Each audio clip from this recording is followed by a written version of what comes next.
ஒரு தாய் இல்லாதது எவ்வளவு கஷ்டம்னு சொல்லிட்டு எல்லாருக்கும் தெரியும். ஆனால் இந்த 5 ஆண்டுகள் இந்த குடும்பம் திருப்தியாக சந்தோஷமாக வாழ்ந்து கொண்டு இந்நாளை ஐக்கியத்தோடு இருக்கோம் அப்படின்னா தாயாகிய தேவன் நம்மோடு இருந்ததுனாலதான். அதனால மாத்திரம்தான் இன்னைக்கு நம்ம ஜீவனோடு இருக்கும். அவர் இல்லாவிட்டால் நம்முடைய ஜீவன் என்றோ நம்மை விட்டு சென்று போகும். இப்ப நேரடியாக தேவனுடைய வார்த்தைக்குள்ள போகலாம். யாத்திராகமம் 3ஆம் அதிகாரம் 7ஆம் வசனம். அப்போது கர்த்தர், எகிப்தில் இருக்கிற என் ஜனத்தின் உபத்திரத்தை நான் பார்க்கவே பார்த்து ஆளுகை நிமித்தம் அவர் இடுகிற கூக்குரலை கேட்டேன். அவர்கள் படுகிற வேதனைகளையும் அறிந்திருக்கிறேன். தேவன் இந்த அன்பான குடும்பத்துக்கு தரக்கூடிய ஆவிக்குரிய மன்னா எப்படின்னா, உங்களுடைய வேதனைகளை அவர் அறிந்திருக்கிறார். நீங்கள் படுகிற வேதனைகளை அவர் அறிந்திருந்ததுனாலதான் சந்தோஷமான பாதையில் அவர் இந்நாள் வரை உங்களை நடத்தி கொண்டு வந்தார். இனிமேலும் உங்களை சந்தோஷமான பாதையில் அவர் நடத்த வல்லவராய் இருக்கிறார். வேதனைகள் நம்மளோட வாழ்க்கையில நித்தமா இருக்கும். எல்லா இடத்துலயும் இருக்கும், எல்லா காலகட்டத்திலையும் இருக்கும். ஆனால் தேவனை நாம் பின்பற்றி வாழ்வோமானால் வேதனைகளை நீக்கி சாதனையான வாழ்வுக்குள்ளாக தேவன் நம்மை வழிநடத்துவார். விசுவாசிகள் மாத்திரம் கையில். நான் நேரத்துக்குள்ளாக முடிச்சிடுறேன். 1ல இருந்து வாசி. மோசே மீதியான் தேசத்து ஆசாரனா இருந்த தன் மாமனாகிய எத்ரோவின் ஆடுகளை மேய்த்து வந்தான். அவன் ஆடுகளை வனாந்தரத்தின் பின்புறத்திலே ஓட்டி தேவ பர்வதமாகிய ஓரேப் மட்டும் வந்தான். அங்கே கர்த்தருடைய தூதனான ஒரு முட்செடி நடுவிலிருந்து உண்டான அக்கினி ஜுவாலையிலே நின்று அவனுக்கு தரிசனமானார். அப்போது அவன் முற்று பார்த்தான். அப்போ நல்லா புரிஞ்சுக்கோங்க, உங்களுடைய வேதனைகளை தேவன் நீக்க வேண்டுமானால் தேவனை நீங்கள் உற்று பார்க்க வேண்டும். நீங்க தூரத்தில் நின்று பார்க்கும் போது தேவதூதனாய் காட்சி அளித்தவர், அவரிடம் நீங்கள் கிட்டி சேரும் போது அவரே உங்களுக்கு கண்டிப்பாக வெளிப்படுவார். அவரை நீங்கள் உற்று பார்த்து அவரிடம் நீங்கள் நோக்கி சென்று கொண்டே இருக்கும் போது தேவதூதனாய் அல்ல, அவரே உங்களுடைய வாழ்க்கையை சீரமைக்க வல்லவராய் இருக்கிறார். கீழே வாசிங்க. முட்செடி அக்கினியால் ஜுவாலித்து எரிந்தும் அது வெந்து போகாமல் இருந்தது. அப்போது மோசே, இந்த முட்செடி வெந்து போகாது இருக்கிறது என்ன நான் கிட்ட போய் இந்த அற்புத காட்சியை பார்ப்பேன் என்றார். அப்போ நம்ம பார்த்தோம், உங்களுடைய வேதனைகளை ஆண்டவராகிய இயேசு கிறிஸ்து நீக்க வேண்டுமானால் அவரை உற்று பார்க்கணும். நம்ம பார்த்துட்டு பின்வாங்கி போயிடுவோம், அப்படி இருக்கக்கூடாது. உற்று பார்த்து அவரிடம் கிட்டி சேர வேண்டும். அது என்ன அப்படின்னு சொல்லிட்டு நம்ம தேவனிடம் செல்ல செல்ல அவரும் நமக்கு வெளிப்படுவார். கீழே வாசிங்க. அவன் பார்வை கிட்ட வருகிறதை கர்த்தர் கண்டார். முட்செடியின் நடுவிலிருந்து தேவன் அவனை நோக்கி மோசே மோசே என்று கூப்பிட்டார். மோசே மோசே என்று கூப்பிட்டார். எந்த இடத்துலதான் தேவன் 2 தடவை கூப்பிடுறாரோ அவருக்கு ரொம்ப பிரியமா இருக்கிறாங்கன்னு அர்த்தம். சாமுவேலே சாமுவேலே கூப்பிட்டாரு, சொல்லும் அடியேன் கேட்கிறேன். இங்க மோசே மோசேன்னு கூப்பிடுறாரு. அவர் வெறுமனே கூப்பிடுவார்னா இல்ல, அவரை உற்று பார்க்கும் போது அவரிடம் கிட்டி சேரும் போது அவர் உங்களை பார்த்து, அன்பான குடும்பத்தை நான் அழைத்தேன், இவர்களை ஒரு நாளும் கைவிட மாட்டேன். அன்று மோசே அவர் என்ன பண்றாரு, அழகாய் பார்த்து கொண்டே வராரு. ஆவிக்குள்ளாக மோசே இருக்கானா, அந்த இடத்துலயும் அவன் ஆடுகளை மீட்டு கொண்டிருந்தான். அப்ப அவனை கண்ணோக்கி பார்க்கிறார். நீங்க வேலை ஸ்தலத்துல உண்மையா இருக்கும் போது அங்க உங்களை கண்ணோக்கி பார்ப்பார். உங்களுடைய சிறையிருப்பை அவர் தான் மாற்றுவார். வந்தவர்கள், நான் விசுவாசத்துல சொல்றேன், என்னை தாழ்த்தி சொல்றேன், வந்தவர்கள் வெறுமையாக போகிறதல்ல, ஆவியின் ஆளுகையோட தான் போக போறீங்க. அவரே கண்டிப்பா உங்களை நடத்துவார். நீங்க பண்ண வேண்டியது அவரையே உற்று பார்க்கணும். இப்படி இல்ல, இப்படி அவரையே உற்று பார்க்கும் போது நீங்கள் அவரை கிட்டி சேர்வீர்கள். அவர் உங்களுக்கு என்ன தேவையோ அதை அழகாய் வழிநடத்துவார். அவர் பார்க்கிறாரு, ஆடுகளை அழகா வைத்து கொண்டு வந்தவன் கண்டிப்பாக ஜனங்களை வழிநடத்துவான் அப்படின்னு அங்க தேர்ந்தெடுக்கிறாரு. திரளான ஜன கூட்டங்களை மோசே அழகாய் நடத்தினார். மோசே அல்ல, மோசேவின் இருதயத்துக்குள் இருந்த தேவன் அவரை மறைத்து வெளிப்பட்டார். அன்று மோசேயோடு இருந்தவர், அவரை நடத்தினவர் நம்மோடும் இருப்பார், நம்மையும் நடத்துவார். கீழே வாசிங்க. இதோ அடியேன் என்றான். அப்போ மோசே மோசே என்று தேவன் கூப்பிட்ட உடனே அவன் புரிஞ்சுக்கிறான், இது தேவதூதனுடைய குரல் அல்ல, என்னை படைத்த ஆவியானவரின் குரல் சொல்லிட்டு இதோ அடியேன். என்னப்பா நீங்க என்ன சொன்னாலும் நான் கேட்கறதுக்கு தயார் அப்படின்னு நம்ம இருக்கணும். அவர் சொல்ல சொல்ல நம்ம கேட்கணும். அதுக்கு என்ன பண்ணக்கூடாது, ஈக்குவலா பேசக்கூடாது. அவர் சொல்ல சொல்ல அதை கேட்போம். ஆனால் நம்முடைய வாழ்க்கையை திருப்தியாய் வளர்க்கணும். அப்பொழுது அவர், இங்கே கிட்டி சேராயாக, உன் கால்களில் இருக்கிற பாதரட்சையை கழற்றி போடு, நீ நிற்கிற இடம் பரிசுத்த பூமி என்றார். இந்த இடம் என்ன? பரிசுத்த ஆவியானவர் வந்துவிட்டால் இதுவும் பரிசுத்தமான பூமி. பாதரட்சைனா நம்ம கால்கள்ல போடுறது. அப்போ நம்ம கால்கள்ல போட்டுட்டு இருக்கிறத கழட்டணுமா அப்படின்னு கேட்டா அப்படி இல்லை. ஆவிக்குரிய அர்த்தம் இருக்கிறது. கோபத்தை கழட்டி போடணும், பொறாமைகள் எடுத்து போடணும், உள்ளத்துல கசப்புகள் இருந்தா அதை எடுத்து போடணும், வைராக்கியங்கள் இருந்தா அதை எடுத்து போடணும். அவ்வாறு தேவனுக்கு பிரியமில்லாத காரியங்களை நாம் எடுத்து போடும்போது அவர் கண்டிப்பாக நமக்கு என்ன தேவையோ அதை அழகாய் வழிநடத்த தேவன் வல்லவராய் இருக்கிறார். மறுபடியும் வாசிங்க அந்த வசனத்தை. அப்பொழுது அவர், இங்கே கிட்டி சேராயாக, உன் கால்களில் இருக்கிற பாதரட்சையை கழற்றி போடு. அவரிடம் நாம் செல்ல வேண்டுமானால் இதெல்லாத்தையும் கழட்டி போட்டாதான் அவரிடத்துல நம்ம சேர வேண்டும். எனக்கு பொறாமை பாதி இருக்கு, தேவனிடத்துல அன்பும் இருக்குன்னா கிட்டி சேர முடியாது. முழுமையாக தேவனுடைய ஆவியினால் நாம் நிரப்பப்பட்டவர்களாய் இருக்கணும். காலையில் தேவனும் மீதி நேரங்களில் உலகமும் அப்படின்னு வாழக்கூடாது.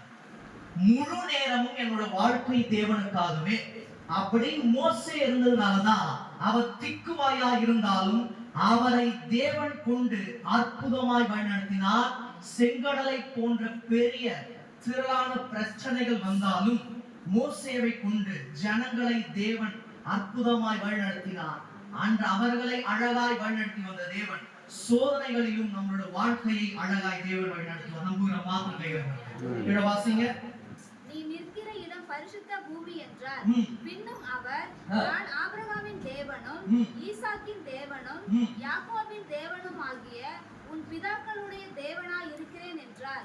மோசே தேவனை நோக்கி பார்க்க பயந்ததினால் தன் முகத்தை மூடிக்கொண்டான். அப்பொழுது கர்த்தர், எகிப்தில் இருக்கிற என் ஜனத்தின் உபத்திரவத்தை நான் பார்த்து ஆலோட்டிகளின் நிமித்தம் அவர்கள் இடுகிற கூக்குரலை கேட்டேன். அது யார் ஆலோட்டிகள் அப்படின்னு கேட்டா, ஒன்று மெய்ப்பன், இன்னொன்று தூதன். ஆலோட்டிகள் நிமித்தம் நீங்கள் படுகிற வேதனைகளை தேவன் உற்று பார்க்கிறார். இங்க ஆலோட்டிகள் அப்படின்றது தேவ தூதர்களை குறிக்கிறது. தேவ தூதர்கள் மூலமாய் தேவன் என்ன பண்றாரு, உங்களை ஒருத்தரையும் பார்த்துட்டே இருக்காரு, நீங்க என்னென்ன கஷ்டப்படுறீங்கன்னு சொல்லிட்டு. அதனாலதான் தேவன் என்ன பண்றாரு, வாசிங்க. ஆலோட்டிகள் நிமித்தம் உங்கள் கூக்குரலை கேட்டார். இங்க அப்படிதான் இருக்கு. இங்க அவர்கள் எடுக்கிற கூக்குரலை கேட்டேன் இருக்கு. நம்ம கொஞ்சம் மாத்தி உங்களுடைய கூக்குரலை அவர் கேட்டு விட்டார். எப்படி? தேவ தூதன் மூலியமா பார்த்துட்டே இருக்காரு. நீங்க போகும்போதும் வரும்போதும் தேவ தூதர்களை காவல் வைக்கிறார். சும்மா அல்ல, அவர் உங்களை பாதுகாப்பார். ஆலோட்டிகள் அப்படின்றது எழுதிக்கோங்க. மாம்சத்துக்குரிய அர்த்தம் மெய்ப்பன், ஆவிக்குரிய அர்த்தம் தேவ தூதர். ஆலோட்டிகள் நிமித்தம் அவர்கள் இடுகிற கூக்குரலை கேட்டேன். இரவுல நீங்க கூக்குரல் இட்டு கொண்டிருக்கிறத தேவன் என்ன பண்றாரு, கேட்டுட்டாரு. அதனாலதான் அவர்கள் படுகிற வேதனைகளையும் அறிந்திருக்கிறேன். கூக்குரலை மட்டும் கேட்டுட்டு சும்மா இருக்கிற தேவன் இல்ல, உங்களுடைய வேதனைகளையும் தேவன் கண்டிப்பாக அறிந்திருக்கிறார். அதனாலதான் நம்ம இங்க பார்த்தோம். அவர்கிட்ட என்ன பண்ணுமா, 2 வாசிங்க. அங்கே கர்த்தருடைய தூதனானவர் ஒரு முச்செடியின் நடுவில் இருந்து உண்டான அக்னி ஜுவாலிலே நின்று அவன் உற்று பார்த்தான்.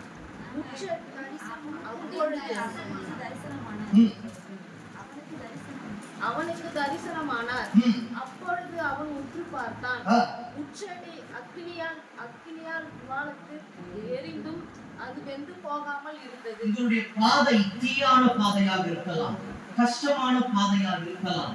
என்னோட வாழ்க்கை ஒரு மாதிரி தீய போல, தண்ணீரை போல இருக்கேன்னு சொல்லிட்டு நீங்க கஷ்டப்பட்டு இருக்கலாம்.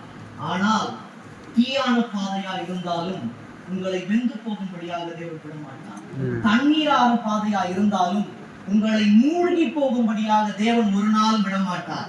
அததான் இங்க மறைமுகமா சொல்றாரு, மோசே என்னுடைய அழைப்பு உன் மேலதான் இருக்கு, அதனால உன்னை கொண்டுதான் நான் பெரிய காரியங்களை செய்ய போறேன். தண்ணீர் வந்தாலும் நெருப்பு வந்தாலும் அந்த பாதையை அழகாய் செவ்வைப்படுத்தி உன்னை அற்புதமாய் நான் வழிநடத்துவேன். அழைத்தது உலக மனிதர்கள் அல்ல, நான் எப்பொழுது உன்னை ஆரம்பத்தில் அழகாய் அழைத்தேனோ இறுதி வரை உன்னை அற்புதமாய் வழிநடத்துவேன் சொல்றாரு.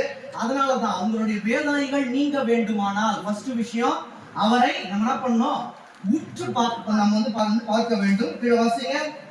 அப்பொழுது மோசே, இந்த முச்செடி வெந்து போகாது இருக்கிறது என்ன, நான் கிட்ட போய் அற்புத காட்சியை பார்ப்பேன் என்றார். அப்போ உற்று பார்த்து விட்டு சும்மா இருக்க கூடாது. இரண்டாவது அவரிடம் கிட்டி சேர வேண்டும். மூணாவது அவன் பார்க்கும்படி கிட்ட வருகிறதை கர்த்தர் கண்டார்.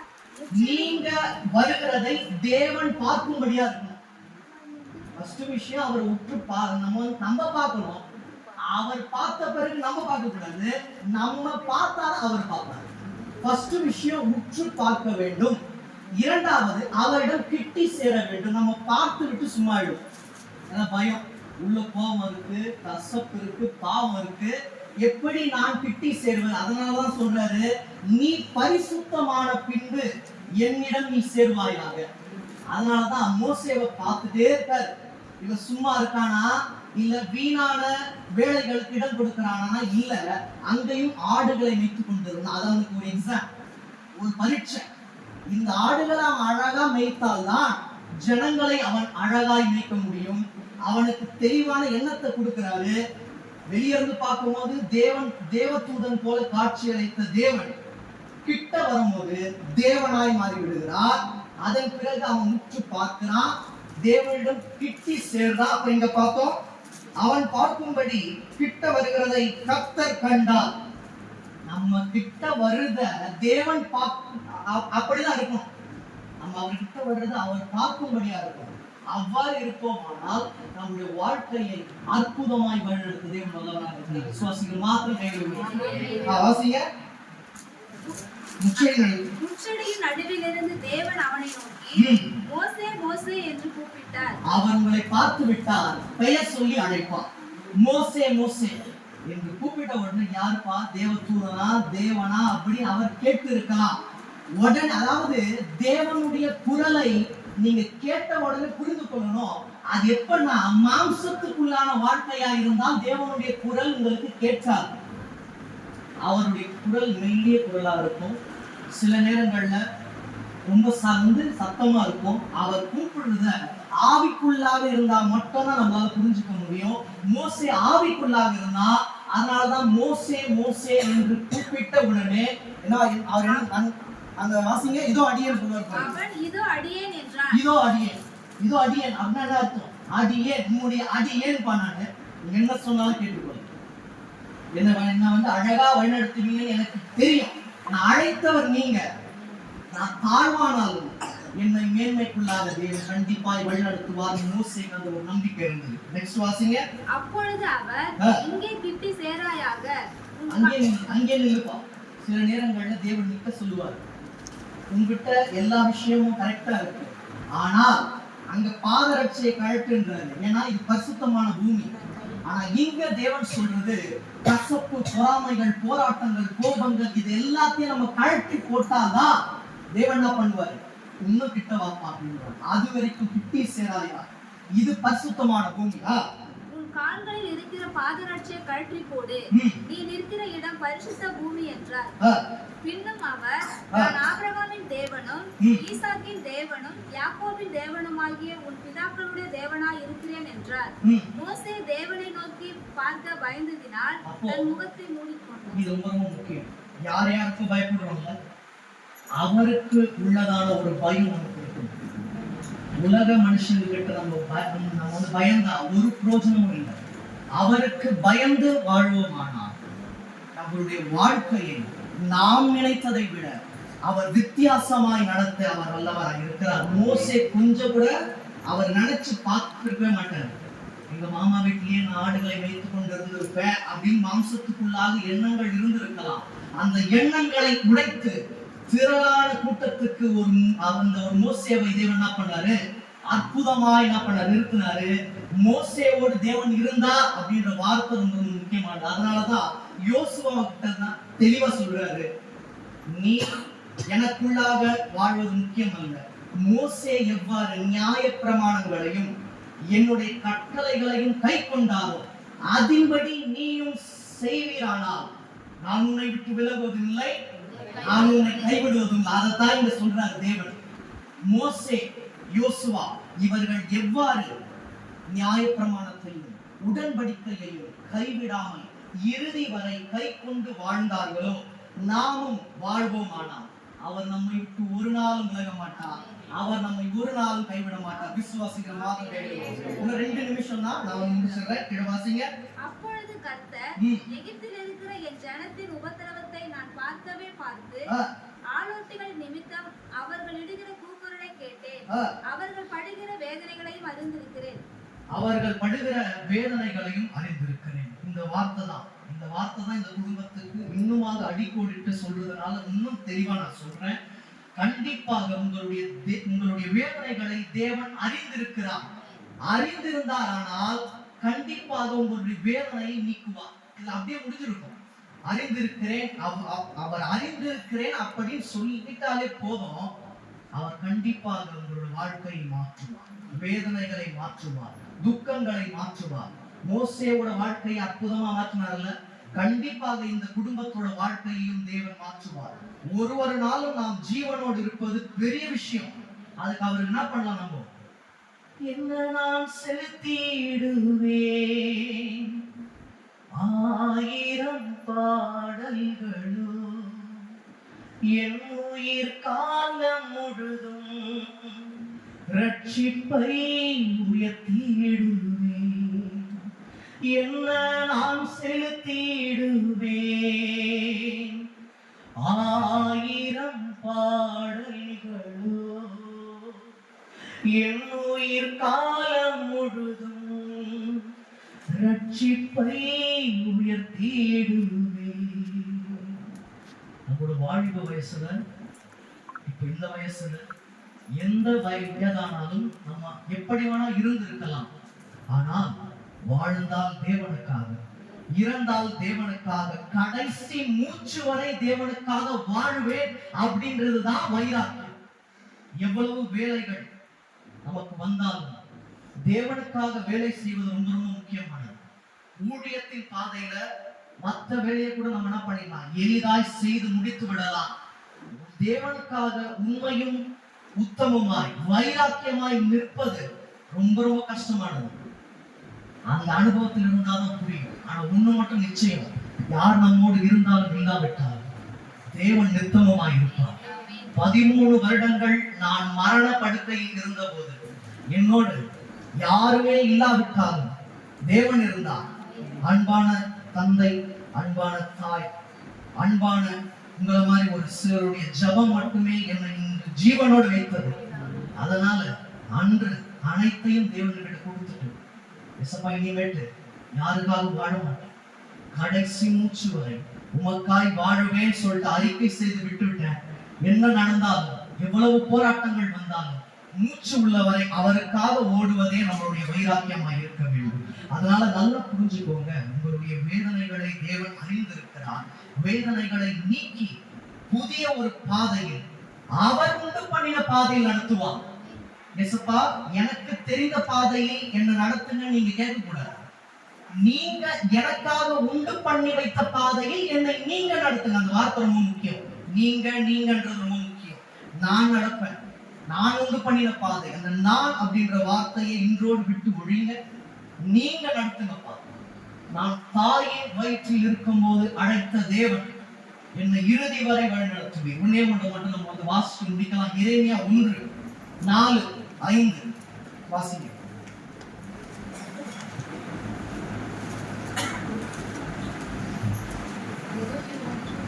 எரேமியா 1:4 5.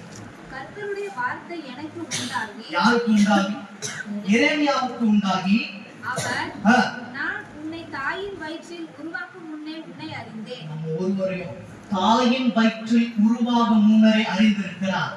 என்னை தாயின் வயிற்றில் உருவாகும் முன்னரே அறிந்தார்னு சொல்றவங்க மாத்திரம் கையில வருது. அவர் அறிந்ததுனாலதான் தாய் இல்லைனாலும் அவர் தாயா இருந்து இந்நாள் வரை வழிநடத்துகிறார், இனிமேலும் வழிநடத்துவார். சோகங்கள் தான் எப்படி வேணா நம்மளோட வாழ்க்கை மாறி இருக்கலாம்.